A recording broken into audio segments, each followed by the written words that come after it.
Hey guys, this is Lucy and I'm here with another video on how to buy Robux using GCash. So first of all, you need to open your browser and go to roblox.com. So here, make sure you're logged in with your account in roblox.com first. Now after you have successfully opened your Roblox account, you need to go to Roblox at the top right corner of the page and click on buy Robux. After that, you need to select the Roblox plan. So I'll just go ahead and click on this one.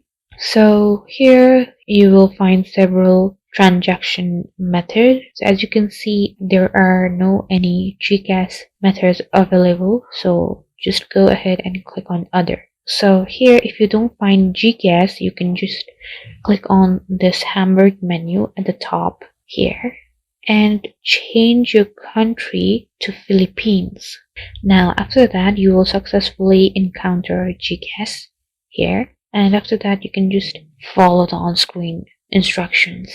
Thank you guys for watching. For more tutorials, don't forget to like and subscribe. I'll meet you guys in the next video.